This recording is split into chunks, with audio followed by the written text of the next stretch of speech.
চুনোপুটিরা গ্রেফতার, আসল মাথাকে কবে গ্রেফতার করা হবে এই প্রশ্ন যখন অনেকে তুলছে, ইতিমধ্যেই দুজনকে গ্রেফতার। তারা কারা? রাজগঞ্জের বিডিও প্রশান্ত বর্মনের একজন গাড়ির চালক, অন্যজন বন্ধু তুফান থাপা। রাতভর জেরা করেছে পুলিশ আধিকারিকরা। কি কি চাঞ্চল্যকর তথ্য উঠে আসছে জানার চেষ্টা করব। অনুপ রয়েছে আমার সঙ্গে সরাসরি। অনুপ, 28 তারিখ, 29 তারিখ, 30 তারিখ কি হয়েছিল? ইতিমধ্যেই নানা সিসি ক্যামেরার ফুটেজ পুলিশের হাতে, নানা তথ্য প্রমাণ পুলিশের হাতে। এরই মাঝে দুই ঘনিষ্ঠ রাজগঞ্জের বিডিও প্রশান্ত বর্মনে তাদের গ্রেপ্তার করা হলো। রাতভর জেরা করা হয়েছে। পুলিশের তদন্তে কি কি চাঞ্চল্যকর তথ্য সামনে উঠে এলো?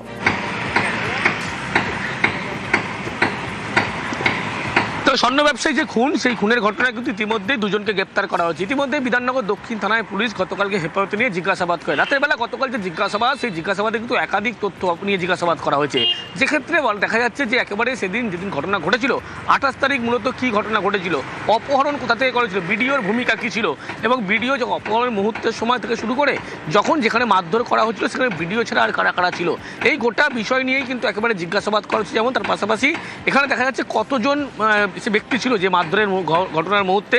একদিকে অশোক কর, যে প্রত্যক্ষদর্শী মূল যে সাক্ষী পুলিশের, এমনটাই বলা হচ্ছে, তার যে বক্তব্যের সঙ্গে একেবারে অভিযুক্ত দুজনকে যা গ্রেপ্তার করে তাদের কি বক্তব্য ফারাক রয়েছে না আদৌ তারা সত্যি বলছেন, এই গোটা বিষয় নিয়েই কিন্তু জিজ্ঞাসাবাদ করা হয়েছে। একদিকে যেমন বিডিওর যে প্রশান্ত বর্মনের দুজনকে গ্রেপ্তার করেছে ঘনিষ্ঠ, এক গাড়ির চালক তাকে গ্রেপ্তার করা হয়েছে রাজুঢালি ইকো পার্ক এলাকা থেকে, অন্যদিকে তুফান থাপা তার যে ঘনিষ্ঠ বন্ধু, এই দুজনকে যে গ্রেপ্তার করা হয়েছে সেক্ষেত্রে কিন্তু জিজ্ঞাসাবাদে এরকমই বেশ কিছু তথ্য নিয়ে জিজ্ঞাসাবাদ করা হয়। এবং আরও বেশ কিছু তথ্য উঠে আসছে যেদিন ঘটনা ঘটে, আর 28 তারিখ যখন অপহরণ করে, পরবর্তী ক্ষেত্রে সেই গাড়িতে করে দেহ লোপাট করা হয়, এবং সেই গাড়িতে করেই কিন্তু দেখা যাচ্ছে 29 তারিখে করে এই রাজু ঢালেই কিন্তু একেবারে গাড়ি যিনি চালক তিনি বিডিওকে এয়ারপোর্টে ছেড়ে আসছেন। অর্থাৎ যে গাড়িতে করে গোটা ঘটনা ঘটেছিল সেই গাড়িতে করেই তিনি কিন্তু এয়ারপোর্টে গিয়েছেন। এরকমই বেশ কিছু তথ্য নিয়েই কিন্তু মূলত জিজ্ঞাসাবাদ করা হচ্ছে অভিযুক্ত দুজনকে, এবং আরও যে কজন ছিল ইতিমধ্যে তাদের খোঁজ পুলিশের পক্ষ থেকে করা হচ্ছে। বেশ,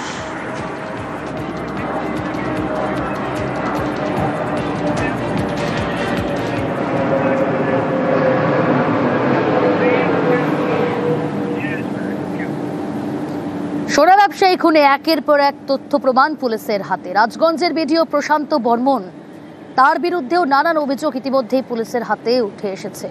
কিন্তু যে সিসি ক্যামেরার ফুটেজ দেখা হচ্ছে সেখানে দেখা যাচ্ছে 28 তারিখ, সেই 28 তারিখ নীলবাতির গাড়ি নিউ টাউনের ফ্ল্যাট থেকে যাত্রাগাছির দিকে যাচ্ছিল। আর এখানেই প্রশ্ন, তাহলে কি নীলবাতি গাড়িতে করেই সোনা ব্যবসায়ীর দেহ ফেলা হয়েছিল যাত্রাগাছির খালপাড়ে?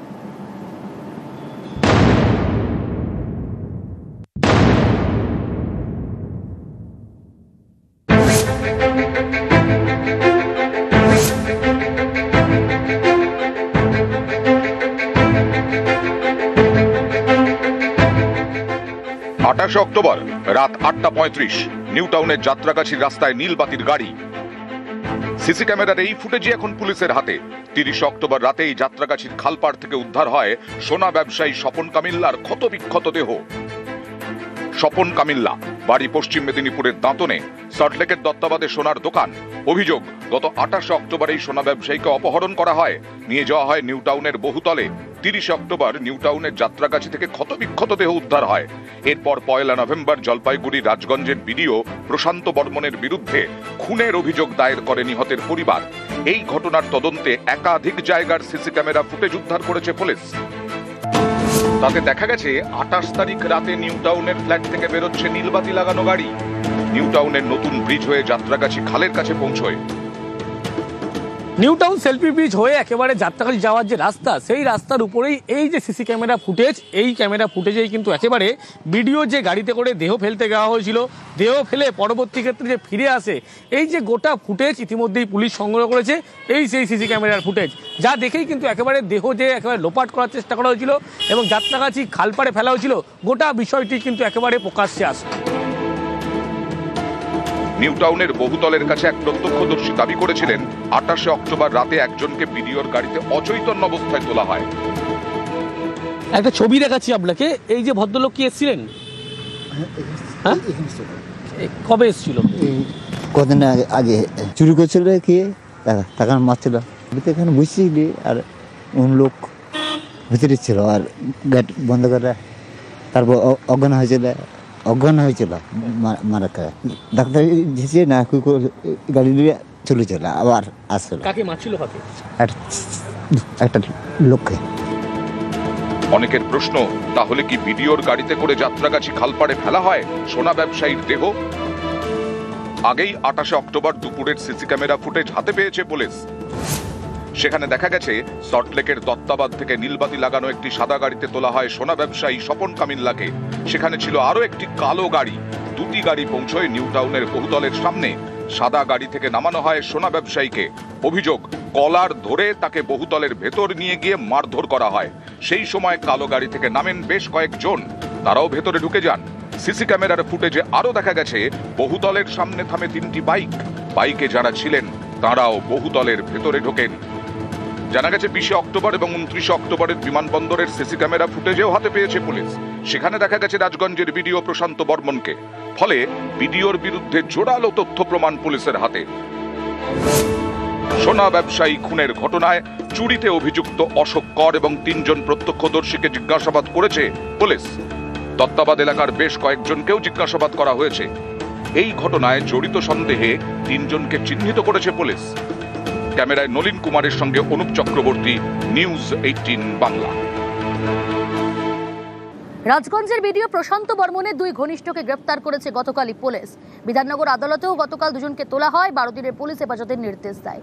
কিন্তু মূল অভিযোগ যার বিরুদ্ধে, অর্থাৎ রাজগঞ্জের বিডিও প্রশান্ত বর্মনের বিরুদ্ধে, তাকে কেন গ্রেপ্তার করা হচ্ছে না? এখনো পর্যন্ত কেন অধরা? এই প্রশ্ন তুলছেন অনেকে। পুলিশের ভূমিকা নিয়েও প্রশ্ন তুলছেন অনেকে। সরকারি আইনজীবীর তরফ থেকে চাঞ্চল্যকর দাবি ইতিমধ্যেই সামনে এসেছে। সব মিলে দেখুন এই প্রতিবেদন।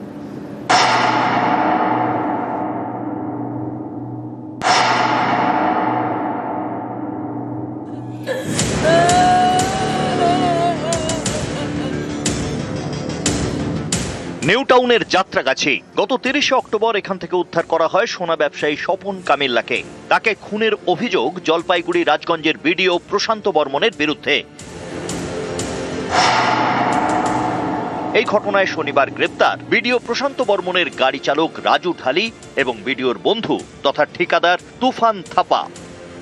সোনা ব্যবসায়ী দেহ উদ্ধারের পর 1 সপ্তাহ পেরিয়ে গিয়েছে। অনেকের প্রশ্ন, খুনে অভিযুক্ত রাজগঞ্জের বিডিও প্রশান্ত বর্মন কোথায়? তার বিরুদ্ধে কেন পদক্ষেপ করছে না পুলিশ? তদন্তে নেমে পুলিশের নজরে নাকি বিডিওর গাড়ির চালক, নিরাপত্তারক্ষী। এতেই অনেকের প্রশ্ন, তাহলে কি বিডিওকে বাঁচাতেই সক্রিয় পুলিশ? মাথাকে বাঁচাতেই কি চুনোপুটিদের টার্গেট করা হচ্ছে? ড্রাইভারকে গ্রেফতার করলে কি হবে? আমার কিছু লাভ নেই। আমি যে মেরে ফেলছে প্রশান্ত বর্মা, তাকে গ্রেফতার করতে চাই। তাকে গ্রেফতার করুন। রাজগঞ্জের বিডিও প্রশান্ত বর্মনের বাড়ি নাকি শিলিগুড়ির মাটিগাড়ায়। গত বুধবার এই বাড়িতেই দেখা যায় প্রশান্ত বর্মনকে।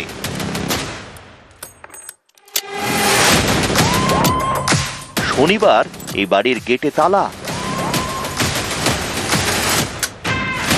সোনা ব্যবসায়ী খুনে অভিযুক্ত রাজগঞ্জের বিডিও, তার বিরুদ্ধে একের পর এক চাঞ্চল্যকর অভিযোগগুলিকে জোরালো করছে নানা তথ্য প্রমাণ। কিন্তু বিডিও কিছুই মানতে নারাজ। তার মুখে বারবার শুধু চক্রান্ত আর ষড়যন্ত্রের তত্ত্ব। তদন্তে নেমে পুলিশ জানতে পারে 20 অক্টোবর কলকাতায় আসেন রাজগঞ্জের বিডিও প্রশান্ত বর্মন। বাগডোগরা থেকে ইন্ডিগোর বিমানের নম্বর 6E135, সিট নম্বর 25E। 29 অক্টোবর কলকাতা থেকে বিমানেই শিলিগুড়ি ফিরে যান প্রশান্ত বর্মন। বিমানবন্দর থেকে সিসি ক্যামেরা ফুটেজ সংগ্রহ করে পুলিশ। সেখানেও নাকি বিডিও প্রশান্ত বর্মনকে দেখা গিয়েছে। মিলেছে বিমানের টিকিটের নম্বরও।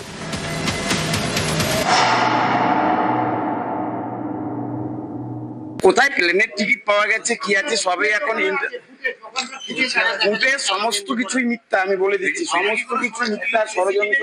এখন বর্তমান যুগে কার ছবি কে কিভাবে ব্যবহার করছে, আর আমার ছবি আজকে শুধু নয়, আমার ছবি কালচিনি থেকে শুরু করে সবখানেই আছে। 28 অক্টোবর অপহরণ, 30 অক্টোবর সোনা ব্যবসায়ীর দেহ উদ্ধার হয়। খুনের অভিযোগ বিডিও প্রশান্ত বর্মনের বিরুদ্ধে।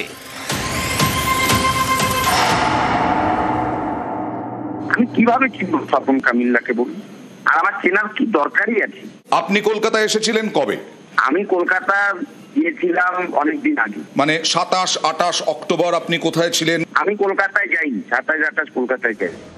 সোনা ব্যবসায়ী স্বপন কামিল্লার বাড়ি পশ্চিম মেদিনীপুরের দাঁতনে। অভিযোগ, গত অগাস্টে সেখানে যান রাজগঞ্জের বিডিও প্রশান্ত বর্মন। সেই ভিডিও তোলে স্বপনের পরিবার।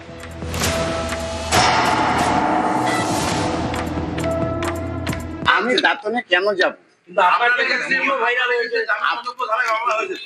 জামিন অযোগ্য ধারায় মামলা হয়েছে, সবই তো ষড়যন্ত্র, সবেও তো ষড়যন্ত্র। এতজন বিডিওর বিরুদ্ধে মুখ খুলেছেন। ছবিতে বিডিওকে দেখা যাচ্ছে। বিমানবন্দরের সিসিটিভি ফুটেজও পেয়েছে পুলিশ। এ সবই কি তাহলে মিথ্যে? সবই কি ষড়যন্ত্র? নিউজ 18 বাংলা।